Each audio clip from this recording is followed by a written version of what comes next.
Мағжан Жұмабаев. Тіл. Қымбат маған ана тілім, бал тілім. Қымбат маған дана тілім, мар тілім.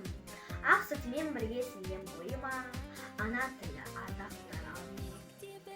Ана тілін жырлап өткен талайлар, жырлап өткен Ыбырай мен Абайлар.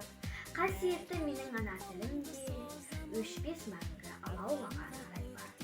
Өлең жырмен арайланса тау күліп, ардақтымды жырлап өтем аңғылып, Мағжан Қасым Мұқағали жырларын жалғастырып жаза беретін әңгімелері. Құдайберген Орынбетов атындағы орта мектептің 7-ші А сынып оқушысы Исимова Ақбота. Абай Құнанбаев. Ұяламын дегені көңіл үшін. Ұяламын дегені көңіл үшін. Ұсақ қулық бір ғана өмір үшін. Татымды достық та жоқ, астық та жоқ. Жігері жоқ маңызын жеңіл үшін. Жалығу бар, шапқу бар, іш пысу бар. Жаңа сүйгіш адамзат көрсе қызар. Армения ойланбай танасырып, ертеңі жоқ бізде болған құмар. Туысқаның, достарың бәле күшті. Сол себепті досыңнан дұшпан күшті. Сүйсе жалған, сүймесе аянбаған. Бұл не деген заманға ісім түсті. Өзің үлкен қылығың балашаға, балаша мәз боп тұрсын тамашаға. Әкесі ұрса баласына, ол да досы, баласы ұрса әкеге жарасама. Абай Құнанбаев 12-ші қара сөзі. Кім-кім жақсы жаман ғибадат қылса, оны ол ғибадаттан тыюға аузымыз бармайды. Әйтеуір жақсылыққа қылған ниеттің жамандығы жоқ дейміз.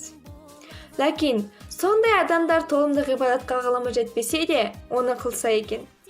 Бірақ оның екі шарты бар. Соны білу керек. Әуелі, иманның ықлиқатын мақлам кемек керек. Екінші, үйреніп жеткенше осы болады ғой демей, үйрене беру керек. Егер кім үйреніп болмай жатып, үйренгенін қойса, оны Құдай ұрды. Ғибадаты ғибадат болмайды.